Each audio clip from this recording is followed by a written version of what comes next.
interesante, ¿no? Lo que pasa es que después de haber escuchado a las personas que me han precedido, a uno le entra siempre la pregunta de ¿qué hace un chico como tú en un sitio como este, tan rodeado de gente con tantísima experiencia, con tantísimo conocimiento y después con tantísimo esfuerzo para tratar de entender un problema que es muy sentido y que es el problema de la conectividad aérea.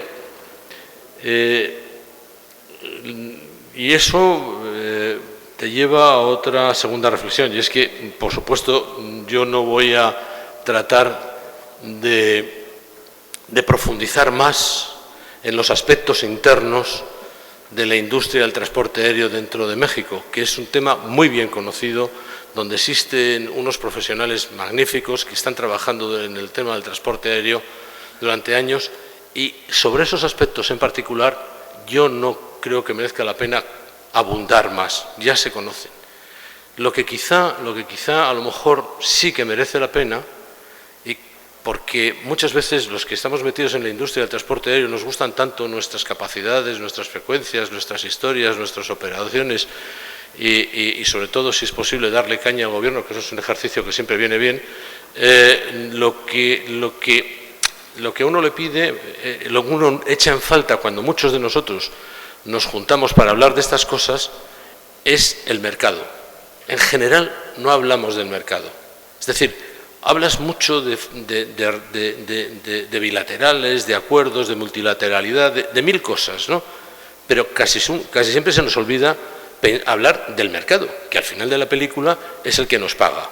Porque en esto del negocio del turismo tenemos que tener en cuenta que el único que paga, o sea, todos nosotros vivimos más o menos bien, unos mejor, otros peor, algunos fantásticamente y otros pues mira que te va, pero todos vivimos de que hay alguien que vive en Milwaukee que decide pagar para venir aquí, ¿no?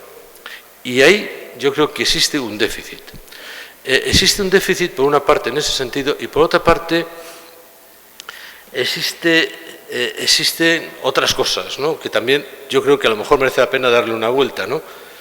Por ejemplo, yo no creo en los precios y todo el mundo, no sé por qué, nos empeñamos en hablar de tarifas baratas y de precios baratos y de que cuanto más barato pues mejor y se nos olvidan algunas cosas que yo creo que también tienen que ver con este negocio, y es que los precios baratos disuaden a una parte muy importante del mercado de venir a los sitios donde son los precios tan baratos.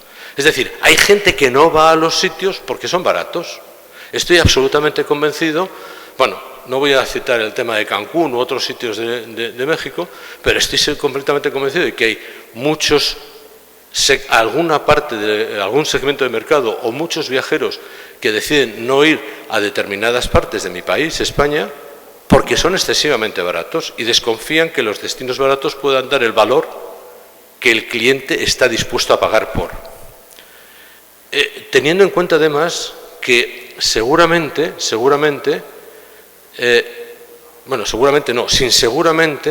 el único segmento que crece de manera consistente durante el tiempo es el segmento de los ricos. Es decir, el segmento alto del mercado crece y sufre en menor medida las crisis que los segmentos con menor poder adquisitivo.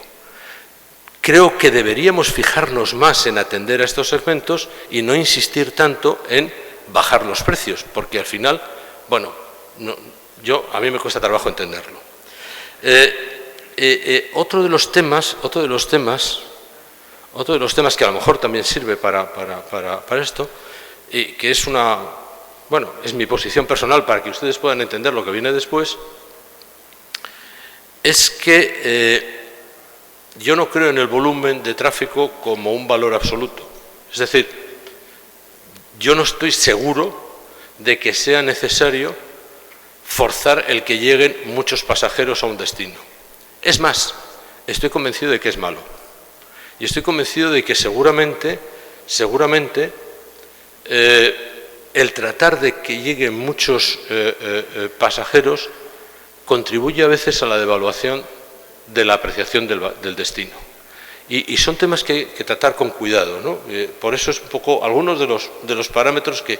Y después, una experiencia personal, y es que cuando yo era pequeño, yo era director de rutas intercontinentales de Iberia, un hotel de Miami, entre otras cosas, y pasaba, y lógicamente tuve que negociar, finales de los años 90, tuve que negociar con la Secretaría de Aviación Civil, con la Secretaría de Transportes y Comunicaciones de este país, la Subsecretaría de Aviación Civil, el aumentar frecuencias. Y les puedo garantizar que aquello era un arco de iglesia, o sea, complicado no, complicadísimo.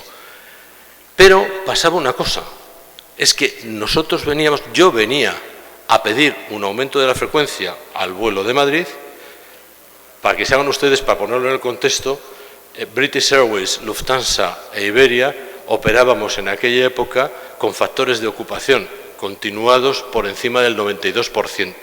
Lo cual significaba que perdíamos tráfico de todas las maneras, ¿no? Bueno, a pesar de eso, abrir una línea, aquello era un arco de iglesia, porque no te la daban ni de bromas. Pero, a diferencia de lo que algunas cosas que he escuchado hoy aquí, yo cuando iba a la Secretaría de Aviación Civil a pedir la autorización, es porque tenía una demanda de mercado, y venía con el mercado, y para atender mi mercado, yo iba y pedía esa autorización. Por supuesto, con ánimo de cobrarle al cliente todo lo que pudiera. O sea, cuanto más caro, mejor. O sea, regalos los justos. Lo digo un poco para poner en contexto, a lo mejor, algunas de las cosas que les voy a decir a continuación.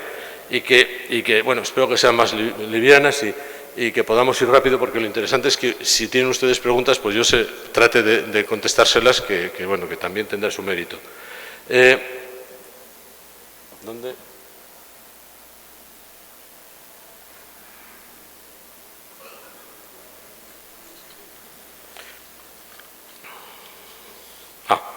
Perfecto. Bueno, lo que voy a hacer va a ser, para tratar de poner un poco de orden, voy a tratar de hacer una cosa más o menos formal, hablando del planteamiento del problema, la definición de conectividad aérea y cuál es la conectividad aérea doméstica, lo que yo entiendo por conectividad aérea doméstica, internacional, origen, destino, compañías aéreas, ver un poco qué es lo que pasa en México y, a la vista de qué es lo que pasa en México, tratar de hacer una especie de diagnóstico y algún apunte de solución para el problema que ustedes tienen planteado de tratar de aumentar la conectividad aérea.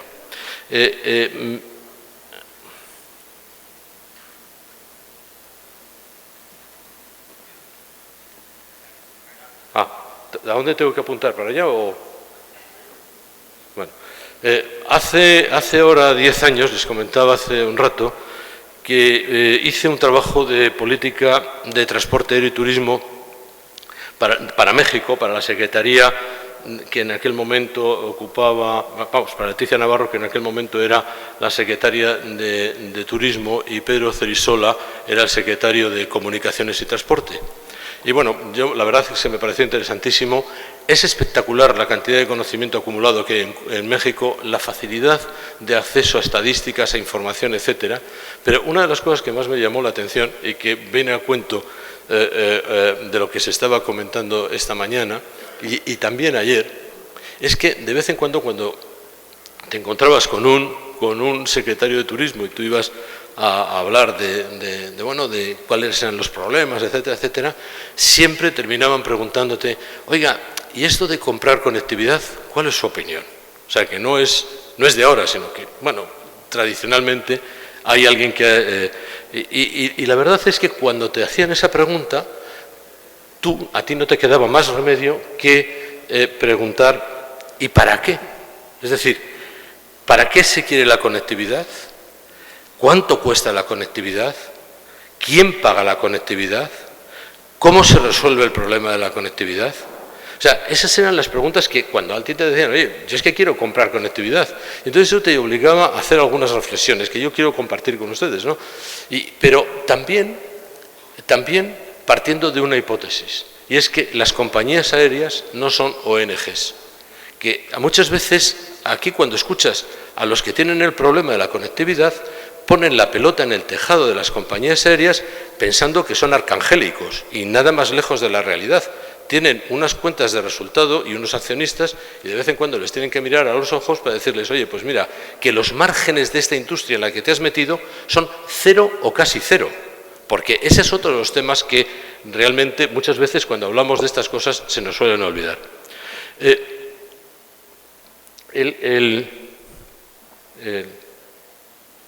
Ahora, una de las, para que ustedes se hagan una idea de lo que yo quiero decir, quiero poner a la industria del transporte aéreo en su contexto y ustedes ahí pueden ver que realmente las compañías aéreas tienen que competir con fuerzas competitivas tan importantes como los bancos, las finanzas, las autoridades públicas, es decir, tienes que enfrentarte con las autoridades públicas, con las autoridades de transporte, con las autoridades de infraestructura, con una retahíla de proveedores de handling, de mantenimiento, de combustible, con los aeropuertos, con las tasas de aproximación, etcétera, con los fabricantes de aviones, que todos aspiran a que tú les pagues.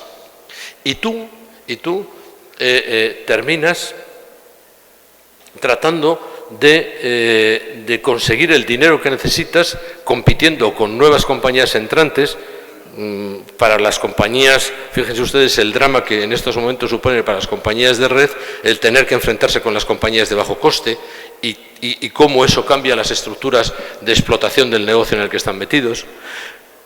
Y todo esto aspiran a conseguirlo pues del mercado. Y un mercado que está manejado, que está compuesto por clientes individuales, por clientes corporativos, pero sobre todo que está manejado por compañías de agencias de viaje, por turoperadores emisores, por una pléyade de gente que controla el mercado y también en estos momentos por una tendencia de mercado bastante interesante que luego si tienen ustedes interés pues podremos platicar un poco, que es el que de pronto se ha puesto de moda y eso puede ser muy perjudicial para los destinos, el pensar que la no intermediación es un hecho positivo para el desarrollo de este negocio del turismo.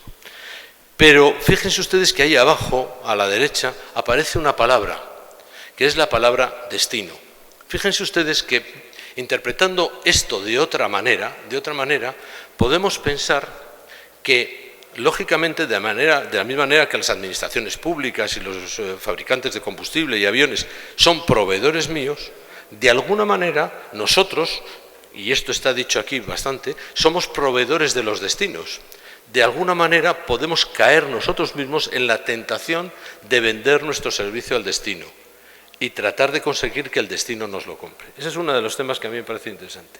Pero de todas maneras, hay otro tema, y es que dentro de ese capítulo lo que pesan los proveedores de servicios, para que se hagan ustedes también una idea a la hora de si tienen que negociar con compañías aéreas, me parece que puede ser interesante que ustedes sepan que de todos los costes, y estas no van a ver nada más que 2 o 3 cifras, pero de todos los costes que tiene que enfrentar una compañía aérea en su cuenta de explotación, el 86% de los costes son costes operativos. O sea, que a la hora de negociar con ellos, esa compañía aérea a la que ustedes pueden dirigirse para pedirle que aumente el número de frecuencias, el número de capacidades, va a tener muy en consideración que para ellos los temas de la comercialización y de la distribución apenas pesan el 4%, pero que tienen que hacer frente a un 86% de sus costes, de su estructura de costes que quieren recuperar, porque eso es lo que pesa el transporte, la explotación en su cuenta de resultados. Y de esos, el 31% son fijos, pero el 55% de variables tienen que ver con algunas de las cosas que se han comentado aquí antes, que son las tasas, que son los derechos de aterrizaje, que son el control, el ATC, todo ese tipo de elementos que forman parte de la estructura de costes. Por eso, a la vista de esto y con estas consideraciones, yo creo que también debemos tratar de ser un poco rigurosos en el planteamiento del problema. Fíjense ustedes que cuando nosotros nos planteamos el problema de la conectividad, lo hacemos porque estamos muy angustiados, porque pensamos que sin conectividad, aquí se ha dicho hasta la saciedad, no podemos sobrevivir. Pero sin embargo, fíjense ustedes que hay aeropuertos como México DF, o Miami, o Madrid, o Chicago, o Tokio, yo no sé la gente para qué va a Tokio, pero no tienen problemas de conectividad de ninguna de las maneras. Es más, tener un slot en Tokio forma parte del activo de la compañía y se vende a precio de oro, a precio de oro. Sin embargo, al mismo tiempo que existen todos estos aeropuertos donde nunca se plantean el tema de la conectividad, sí que existen otros donde están dispuestos a subvencionar, entre comillas, el que las compañías lleguen. Y para mí, que esto ocurre porque se utiliza la conectividad aérea para ocultar otros problemas sentidos y verdaderamente importantes. Y seguramente son aquellos relacionados con la sobreoferta. Seguramente en un destino se plantea el problema de la conectividad porque está sobreofrecido en algunos otros de los factores que forman parte de esa cosa tan rara que llamamos turismo. Solo cuando se producen estas sobreofertas, alguien dice, bueno, pues vamos a llamar a los tíos estos de los aviones, que como aquí se ha dicho, parece que son de amor y lujo, y que pongan más oferta, porque al final de la película los que lo pasamos mal somos nosotros, los restauradores, los hoteleros, los de las iniciativas de ocio, etcétera. Lo digo un poco para tratar de ubicar el tema. Si esto es así, fíjense ustedes que, por ejemplo, para tratar de abundar un poco en esto, a mí me gustaría proponerles a ustedes una definición de turismo. Porque muchas veces cuando hablamos de turismo, pues tampoco sabemos muy bien de qué es de lo que estamos hablando. Entonces yo querría proponerles pues una forma marketingiana de entender el turismo. Entender el turismo a través de sus atributos. Es decir, para mí los atributos del turismo es dónde se va, cómo se llega, dónde se está, qué se hace, cuáles son los servicios complementarios y también cómo se compra. Porque muchas veces nos olvidamos, hablamos de la promoción, y yo quiero insistir aquí, de paso, que una cosa es promocionar y otra vender, que en general tienen bastante poco que ver la una con la otra. Fíjense ustedes que si nosotros pensamos en esto, pues aquí estamos viendo algunas cosas muy curiosas, y es que cada uno de estos atributos en sí mismo es independiente, y en sí mismo representa a un sector de la actividad económica del país o de la región en particular, y con responsables concretos y específicos de lo que se trata. Es decir, la administración pública es responsabilidad, tiene la responsabilidad del desarrollo del destino. Los hoteleros, las iniciativas de ocio, y fíjense ustedes que en esta definición de turismo, el transporte es solo un medio, como aquí se ha dicho hace un rato por uno de los ponentes del panel. Un medio, punto final. Por eso es por lo que y una política sana de desarrollo de destinos debería procurar el equilibrio en el desarrollo de todos estos protagonistas del turismo del que estamos hablando. Por eso, cuando alguno de ellos tose, pues se organizan pulmonías por doquier, y al revés también. Fíjense ustedes que, viendo esto de otra manera, en un análisis competitivo, lo que nos damos cuenta es que todos estos, las iniciativas de ocio, las administraciones públicas, los proveedores, el transporte aéreo, las cadenas hoteleras, los turoperadores receptivos, todos estos forman parte de los proveedores del destino. Es decir, el desarrollo del destino depende del desarrollo armónico de todos estos. Pero todos estos interaccionan entre ellos hasta el punto de que el fallo en uno de ellos puede generar cuellos de botella para el desarrollo del destino, lo cual en el caso del transporte aéreo es bastante evidente, y entonces realmente el transporte aéreo puede ser la causa de que exista un cuello de botella para el destino, pero no solo el transporte aéreo. Y lo que yo les estaba diciendo antes es que es muy probable que excesos de oferta, y además esto es muy evidente, de pronto cuando, pues ustedes lo van a entender muy fácilmente, cuando alguien tiene éxito, sobre todo no sé por qué los hispanos tenemos un cromosoma mutante que nos lleva al monocultivo, cuando vemos que algo tiene éxito nos dedicamos todos a hacer lo mismo. Y en el turismo existe el monocultivo del destino. Y entonces es muy fácil llegar a que un destino tenga sobreoferta en operadores turísticos receptivos o en iniciativas de ocio, o lo más evidente, en hotelería, porque se ha practicado el cultivo del hotel en este sitio, ¿no? Entonces, seguramente ese monocultivo, esa sobreoferta en uno de los factores del turismo, es a lo que lleva a pedir ayudas a otros para tratar de resolver el problema que yo tengo generado. Yo en este caso recomendaría que se hicieran algunos ejercicios de reflexión, y yo les propongo aquí una matriz en la que posicionar nuestro destino, ¿no? Valorando de qué es de lo que estamos hablando, y ver, por ejemplo, que si yo estoy en la cuadrícula esta, fíjense ustedes que aquí lo que estamos mirando es la ocupación hotelera y la ocupación de la oferta aérea como dos de los factores, pero solamente como dos de los factores.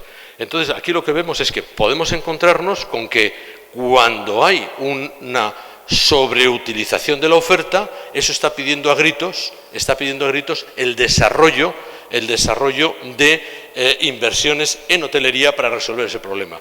Normalmente lo que ocurre cuando nos encontramos con un problema de conectividad es que estamos en alguno de estos dos cuadrantes, de déficit en la utilización de la oferta, es decir, en lo de la sobreoferta que llevaba antes. Y entonces, si nos encontramos aquí, pues tenemos la tentación de pedir un incremento de oferta de transporte aéreo.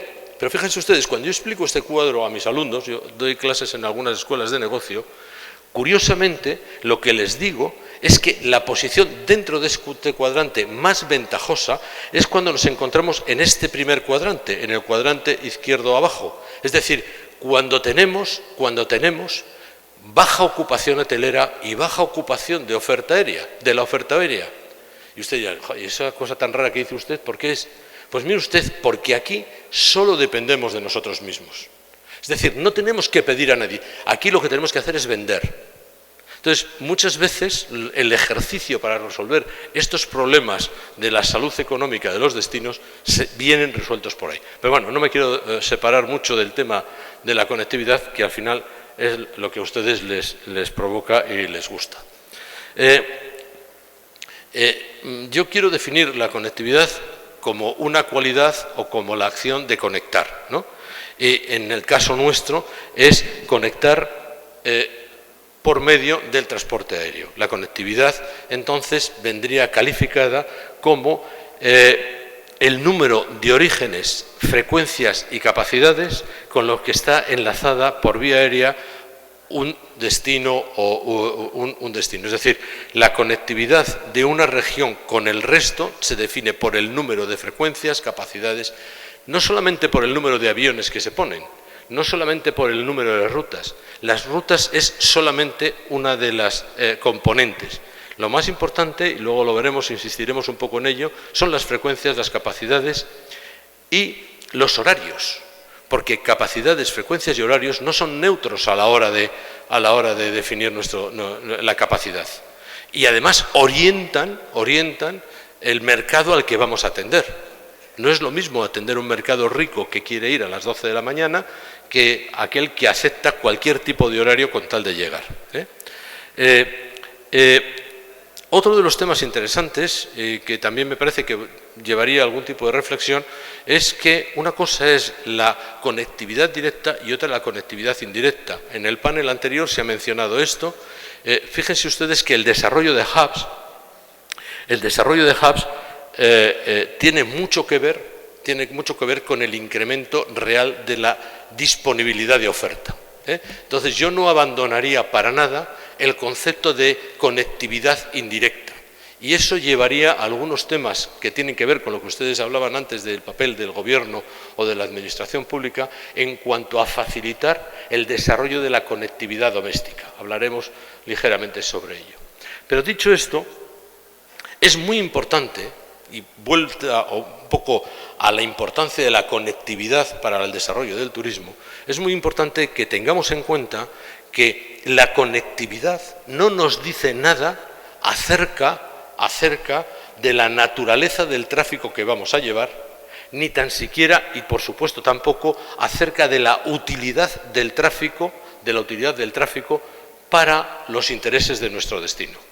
Miren ustedes, en Europa se ha puesto de moda la cosa, y aquí también, por supuesto, la cosa esta de las compañías de bajo coste.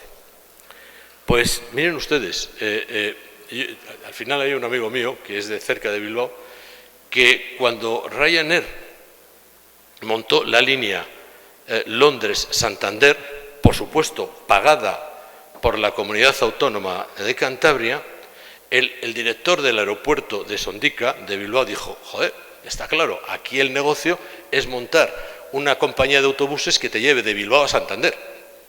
No sé si me explico. O sea, el beneficio de aquella línea de bajo coste Santander-Londres no tenía nada que ver con la salud económica que podía derivarse para Cantabria, para nada en absoluto. Cantabria a lo mejor no se iba a beneficiar, a lo mejor lo que se beneficiaba era el mercado de Bilbao, que está a tiro de piedra de Santander para volar a Londres. No sé si me explico con esto de tratar de forzar la conectividad. Mire usted, hay que tener cuidado de no pillarse los dedos, porque a lo mejor la conectividad no sirve para nada. Y ese es otro de los ejercicios que ustedes, cuando hablen de conectividad, seguramente deberían de hacer.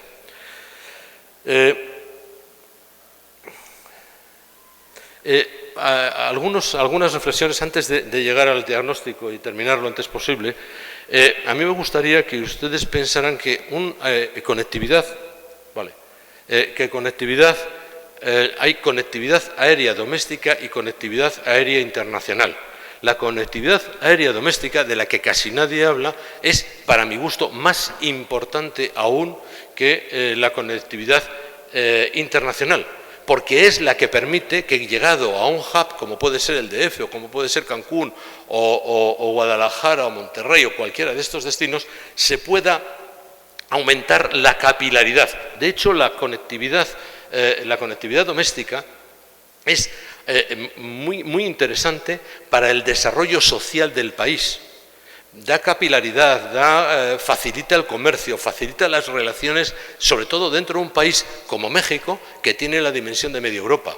Y luego veremos que las cifras de transporte aéreo que manejamos en México no se corresponden con la categoría de país equivalente a media Europa que tiene México. Este es uno de los temas interesantes. Otro de los temas interesantes en la conectividad doméstica es que, como se ha dicho aquí hace un rato hasta la saciedad, Sifrido y otros, solo depende de la voluntad de las compañías aéreas. Y aquí pasa algo. Cuando yo hice el trabajo de política de transporte y turismo para México, había 12 compañías aéreas y ahora hay 7. Esas 5 que faltan han decidido desaparecer porque no les han salido las cuentas. Si no les han salido las cuentas, convendría reflexionar qué es lo que ha pasado con la comunicación pública, es decir, con la apreciación por el público del producto o del servicio que estaban aportando las compañías aéreas que en aquel momento eran operativas. Y a mí me parecían pocas, porque al final 12 compañías aéreas para media Europa, ustedes reconocerán que es peanuts. Bueno, mucho peor si en lugar de 12 son 7. Me parece que existe un déficit brutal de transporte aéreo, con independencia de que existan 55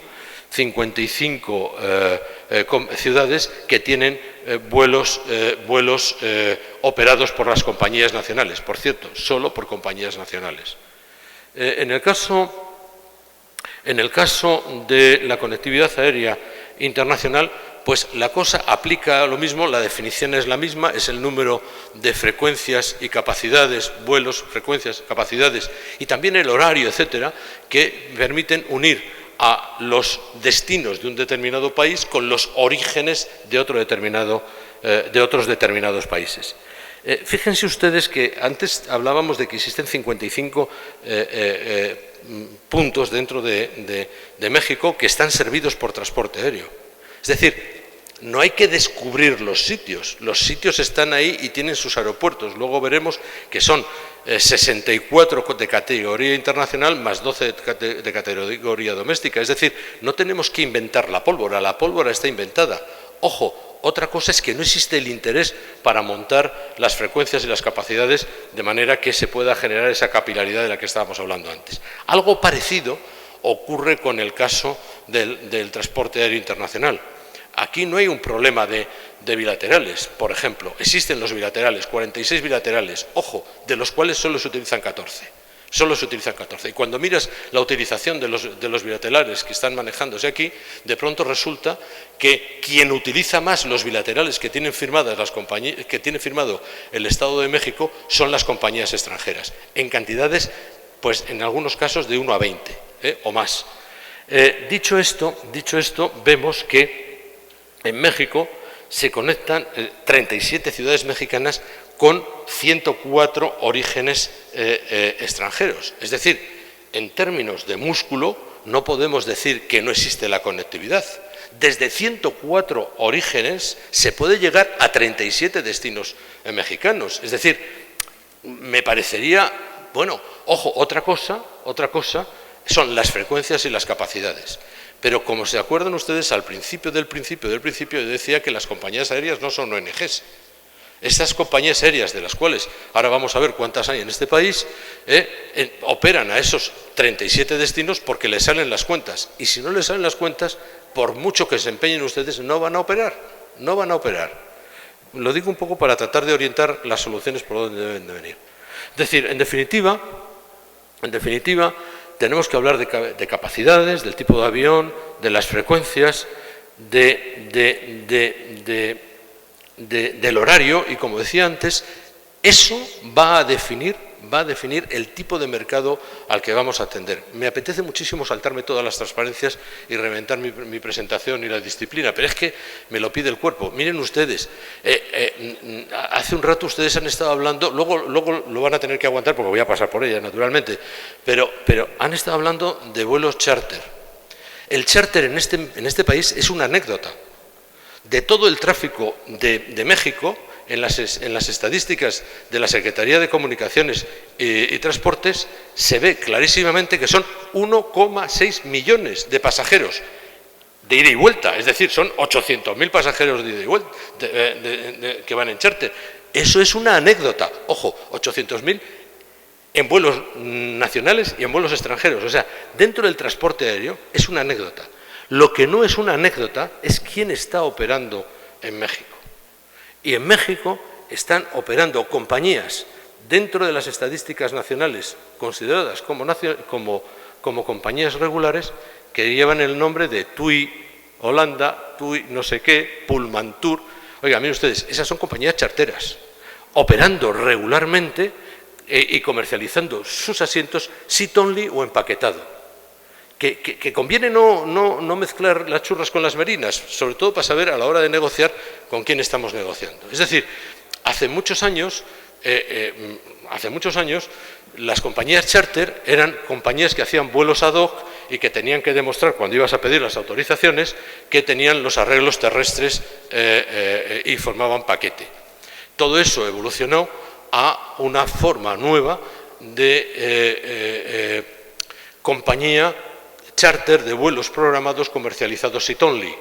Las compañías charter de vuelos programados comercializados seat only, en el caso de Europa, cuando se desregula, da lugar directamente a las compañías de bajo coste. Aquí ustedes han decidido llamarlas regulares, pero ojo al Cristo que es de cera, no son compañías de red.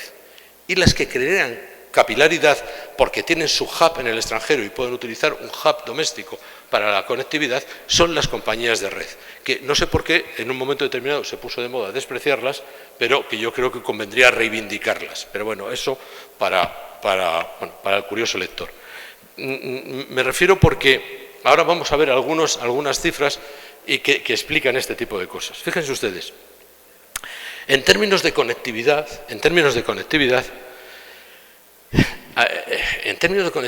la cosa es bastante llamativa cuando analizas el caso de México. En México, las compañías nacionales vuelan a 49 destinos extranjeros. Bien, las compañías extranjeras operan a 34 destinos nacionales desde 93 orígenes. Es decir, no podemos decir que no existe esa conectividad. Ojo, pero es que además operan 62 compañías extranjeras frente a 7 nacionales. Las compañías extranjeras, las compañías mexicanas de todo el parque de aeronáutico tienen 11 widebodies. 11 widebodies que cuando los miramos con un poquito de detalle, widebodies que se podrían utilizar lógicamente para volar pues largas distancias, Europa, el sur de... Bueno, no se lo tengo que contar. Es que son 767-200, que ojo al Cristo que es de cera, o 300. Y eso son 6 de los 11 equipos. Los otros 5 son 777-300. Pero fíjense ustedes que eso ya da una idea de qué es de lo que estamos hablando. Lo que estamos hablando es que la conectividad aérea en México depende de las compañías extranjeras. Punto final. Ojo, volviendo a la primera transparencia mía, no son ONGs. Van a operar si les salen las cuentas. Y si no les salen las cuentas, olvídense que por muchas filigranas que hagamos, pues no van a salir. Bien, otro tema interesante y luego es cómo se está comportando la demanda. La demanda entre compañías nacionales y extranjeras es muy interesante. La demanda doméstica es muy parecida a la demanda internacional.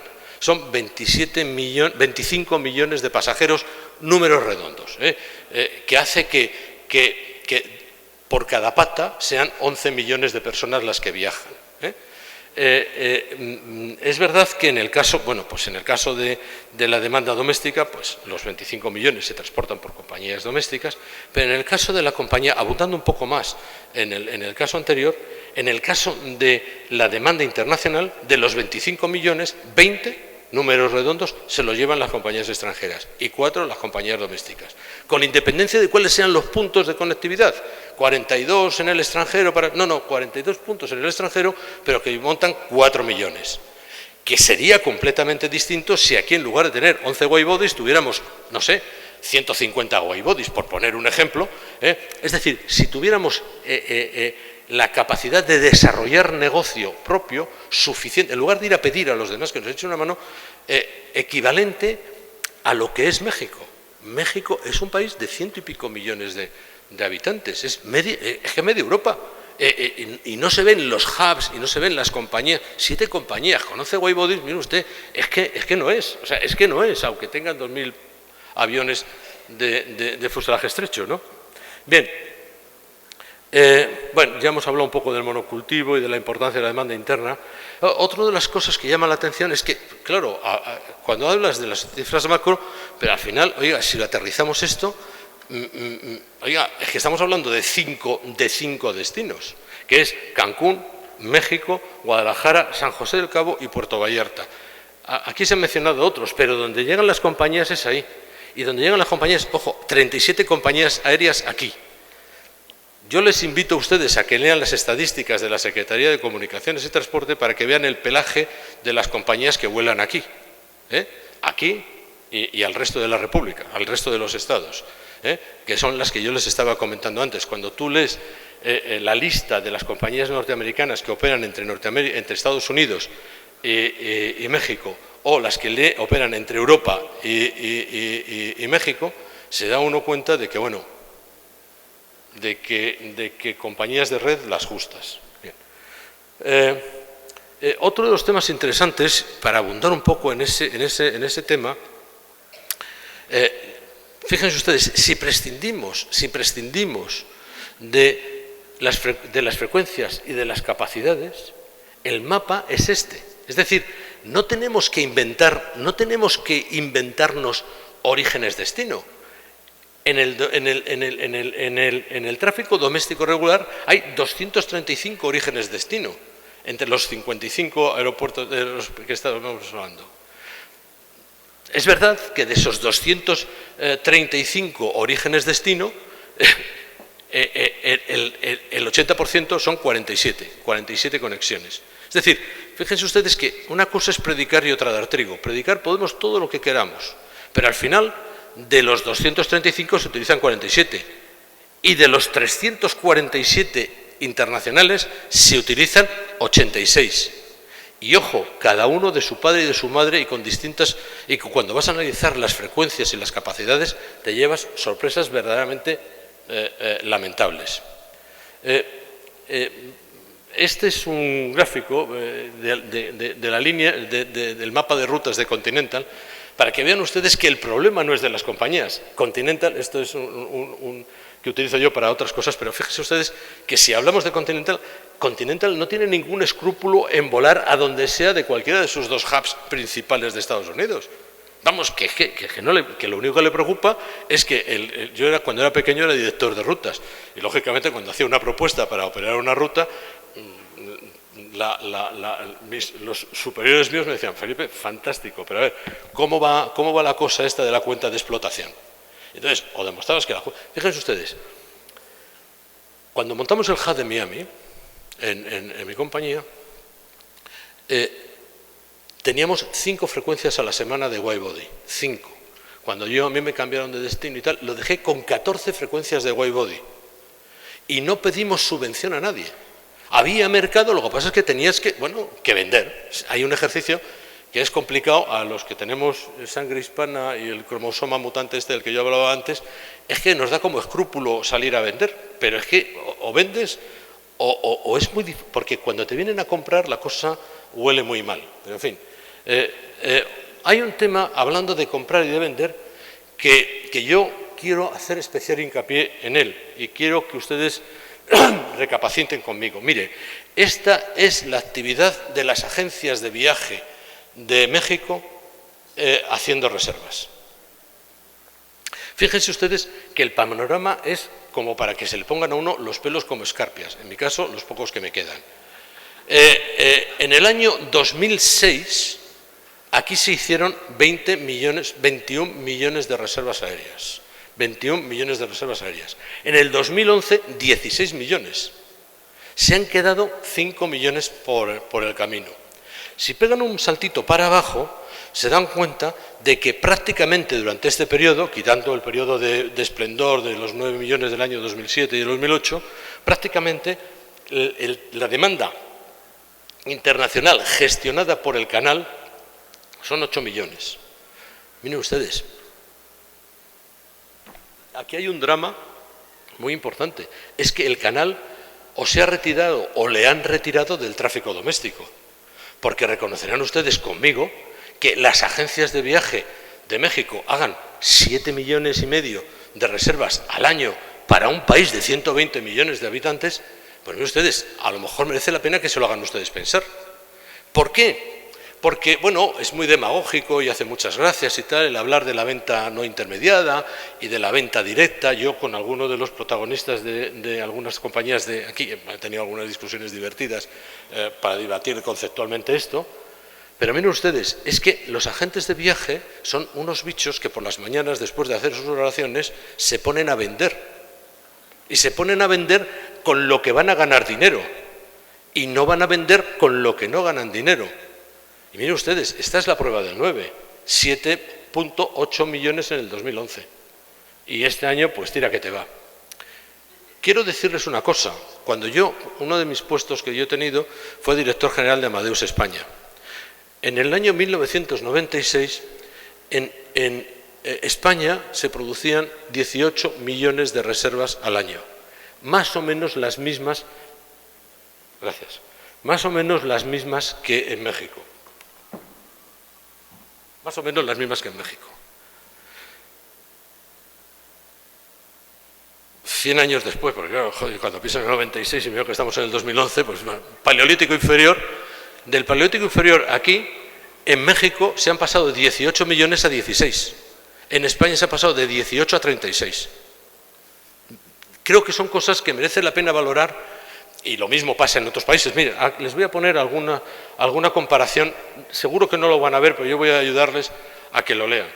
Miren ustedes, estos son las reservas que se hacen en países para saber si esto, cuando yo a mis alumnos les explico las cosas estas de estrategia y tal, les digo que hagan como ejercicio el preguntarse si una cosa es mucho o es poco, ¿no? Bueno, pues para ver si esto es mucho o es poco, pues miren ustedes, en Argentina, que tiene números redondos el 40% de habitantes que México, se hacen 4 millones de reservas al año. Perdón, este es en el primer cuatrimestre del 2012, para tomar los últimos datos. O sea, se hacen un número, el mismo que en México, aproximadamente el mismo que en México, con el doble de población. Perdón, sí, con más del doble de población. Pero es que fíjense ustedes, es que en Portugal, que es la 10ª parte, menos de la 10ª parte que México, se hace la mitad de actividad. Es decir, que no es que esto lo hayan abandonado en otros mercados sigue habiendo esto. ¿Por qué? Porque son los drivers de la venta de transporte aéreo. Son los tíos que realmente te fuerzan a negociar, a estar, a vender, a comprar, a poner precios, a bajar comisiones, a subir comisiones, a lo que sea. Ese es un tema muy interesante. En Estados Unidos, a través de los GDS y de las agencias conectadas a los GDS, se han hecho 135 millones de reservas. O sea, que no es un grano de anís. 135 millones. Si ustedes abandonan el canal, pues se van a encontrar con esas cosas tan peculiares de los 7,8 millones de reservas en el doméstico. Yo creo que merecería la pena reflexionar un poco sobre esto, es decir, cómo se está utilizando el canal, para qué se utiliza el canal, sobre todo un canal que nos va a vender el resto de la oferta, el resto de los componentes, las iniciativas de ocio, la hostelería, etcétera, etcétera. Ahí tienen ustedes, bueno, lo van a colgar en la esta, pero son algunas cifras en las que uno ve, pues por ejemplo, que en Alemania, en el primer cuatrimestre se han hecho 22 millones de reservas, y es menos población que, por supuesto, niveles de vida distintos, PIBs distintos, lo que ustedes quieran, pero la actividad no se ha abandonado. Son 22 millones de reservas en el primer cuatrimestre que hacen que a final de año vayan a ser 100 millones de reservas, frente a los 16 de los que estamos hablando en este país. Esto es un poco lo que yo creo que también, cuando hablamos de cuáles son las razones que provocan que tengamos mucha o poca conectividad. Bueno, yo creo que vamos a terminar con 4 reflexiones muy cortas. ¿Para qué se quiere la conectividad? Pues mire usted, yo no lo sé, o sea, a lo mejor, o sea, quiero decir que no lo sé si fuera el responsable de un destino. A mí lo que me provocaría si fuera el responsable de un destino es que otros supieran que esto es un medio, que no es un fin en sí mismo, y que lo que tienen que hacer son otras cosas. Claro, lógicamente, teóricamente queda muy bien que decir que la conectividad se quiere pues para satisfacer las necesidades del mercado. Ojo, es la segunda vez que yo hablo de mercado y la primera que se habla de y las 2 veces que yo hablo de mercado y las 2 veces que se ha hablado en toda la mañana de mercado. Es decir, hablando de cuando generas un destino, etcétera, etcétera, miren ustedes, no se trata tanto de vender, no sé si está en la última fila un amigo mío, bueno, antes estaba un amigo mío que decía una frase muy brillante, y es que no se trata tanto de vender lo que soy capaz de fabricar, sino fabricar lo que el mercado demanda. Y claro, eso es una cosa de perogrullo, pero es que muchas veces nos empeñamos en tratar de vender lo que somos capaces de fabricar. Cuando hablábamos del monocultivo, a eso es a lo que me refería.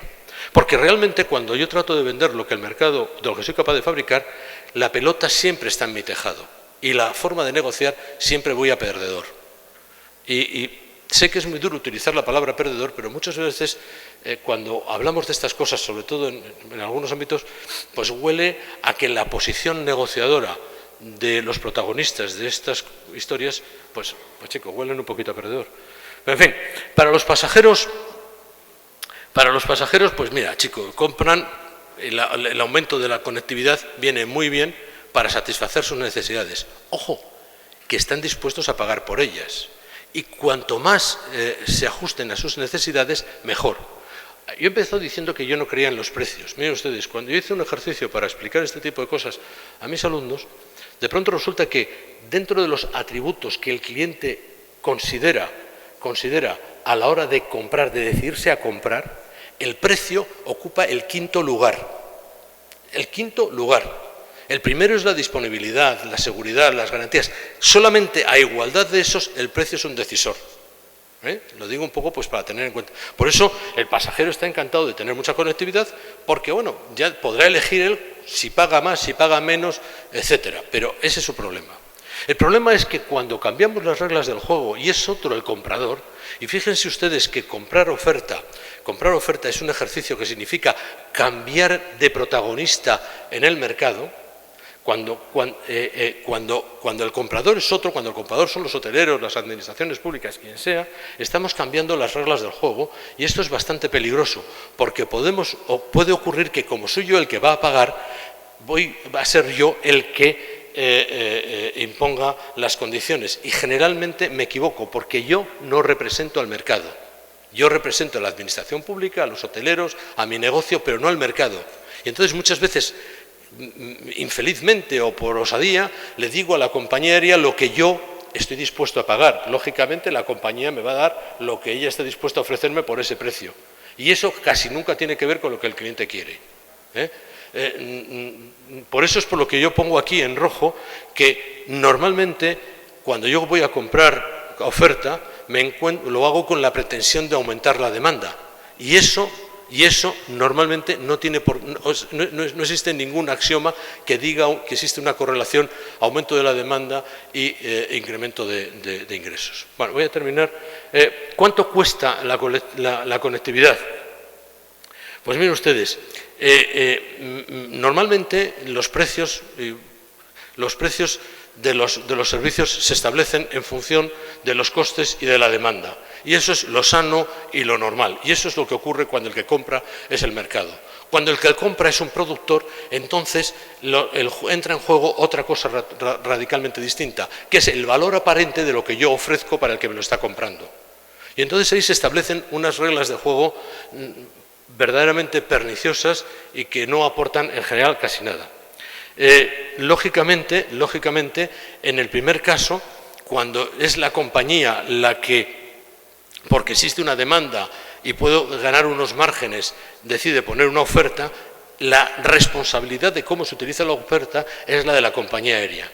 Cuando estamos en el otro caso, cuando estamos en el caso de que el comprador es alguien distinto del que va a utilizar el servicio, nos encontramos con que normalmente la pelota se pone en el tejado del comprador. La pelota se pone, lo pague totalmente o lo pague parcialmente, existe una relación alícuota entre la responsabilidad de cómo se llena esa oferta. ¿De acuerdo?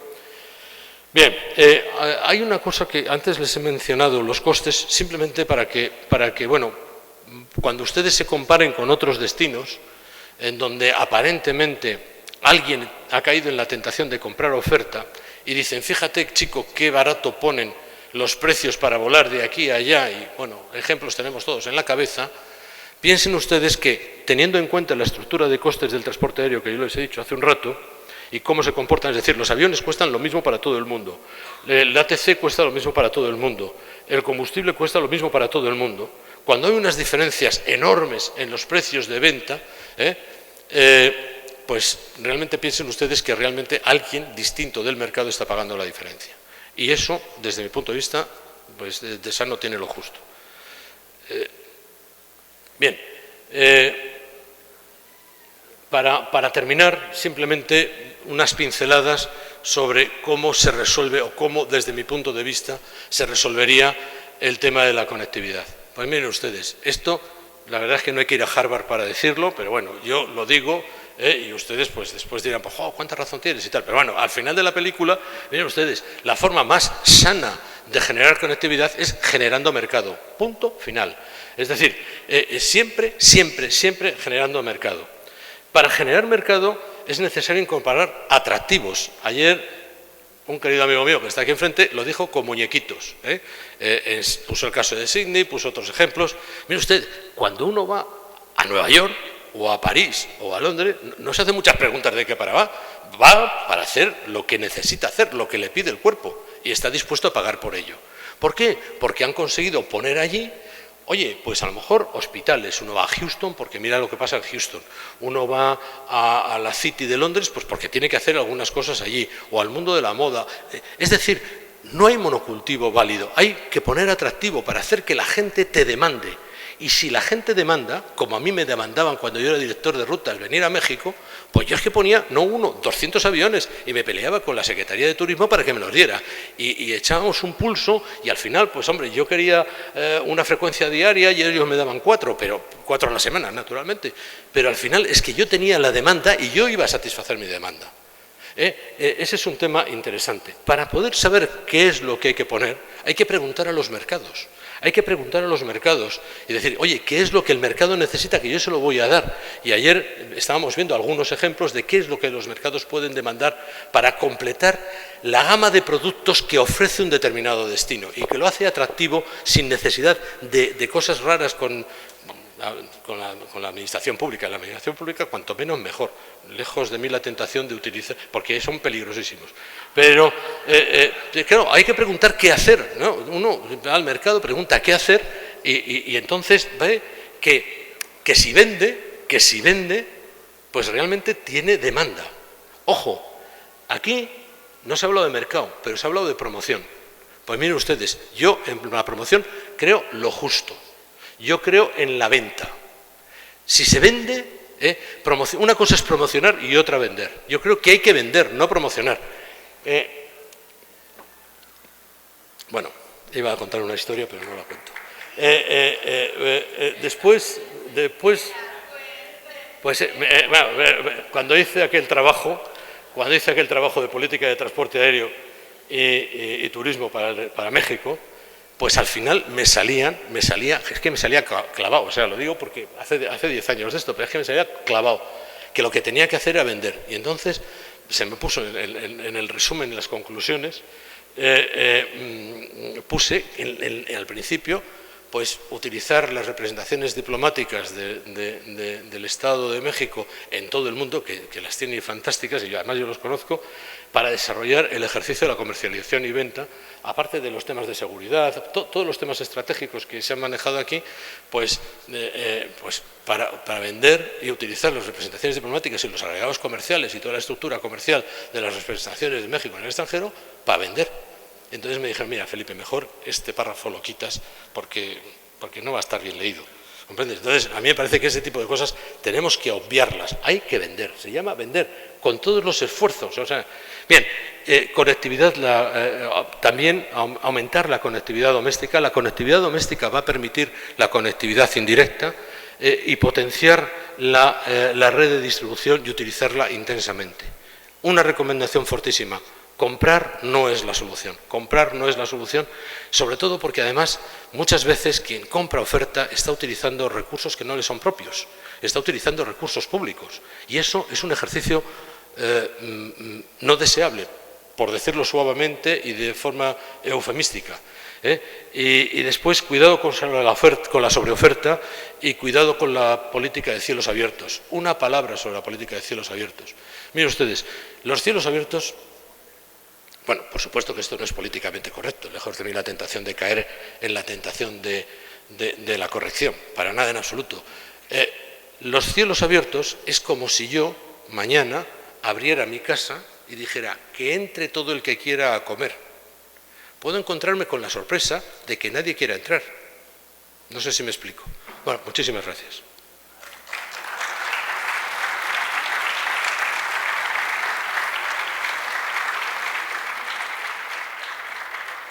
En este papel me dicen que tengo tiempo para 2 preguntas, o sea, que lo que ustedes digan.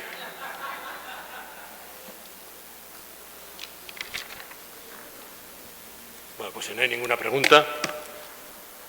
No hay ninguna pregunta. Joder, es brillante. No, hay un señor allí. No lo veo.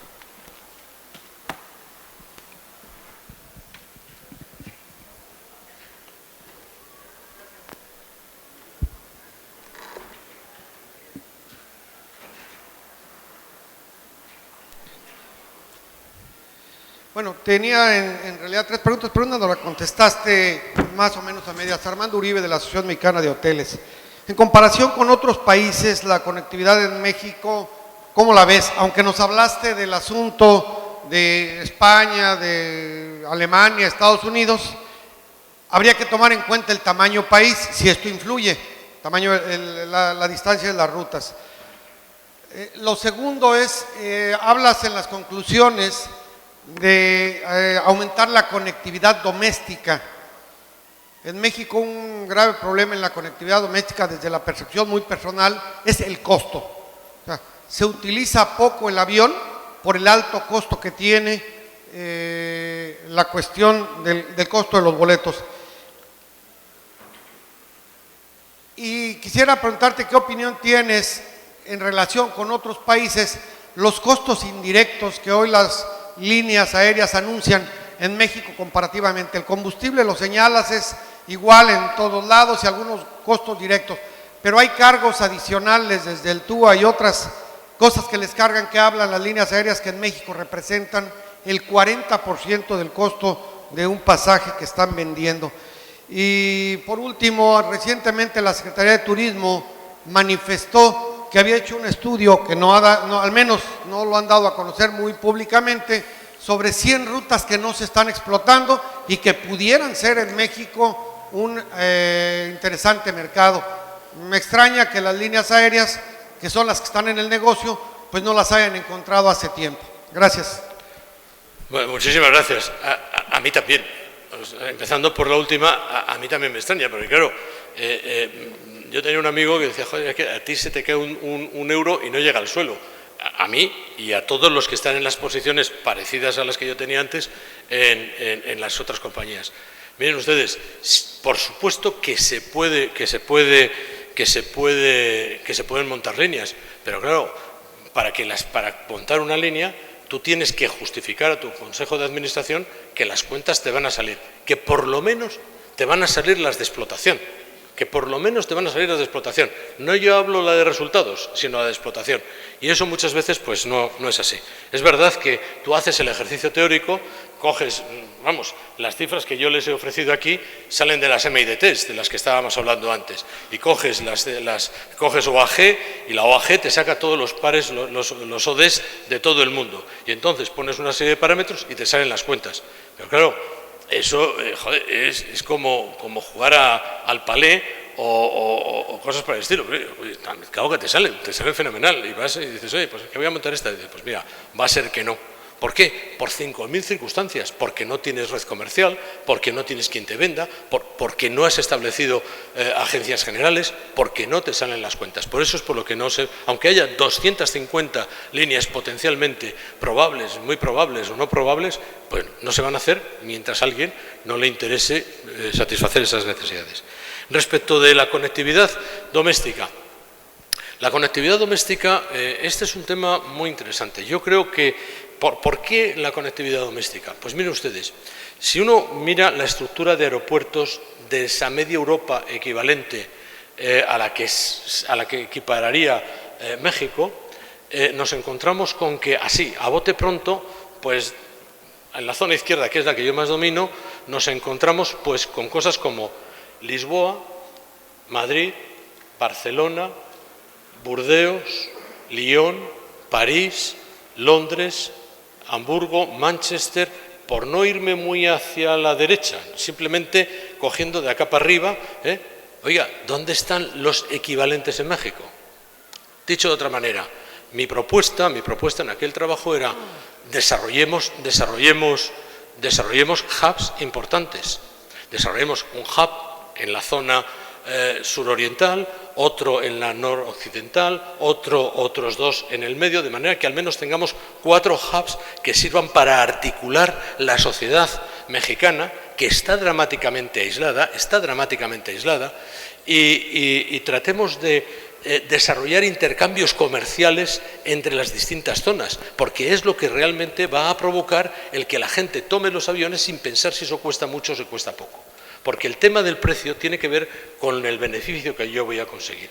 Fíjense ustedes, entre Madrid y Barcelona, antes de poner el AVE, había solo de una compañía 55 vuelos al día.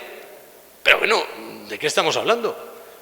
¿Por qué? Porque a los que montaban en ese avión, que no era regalado, estábamos hablando de 300 y pico euros por viaje, le salían las cuentas.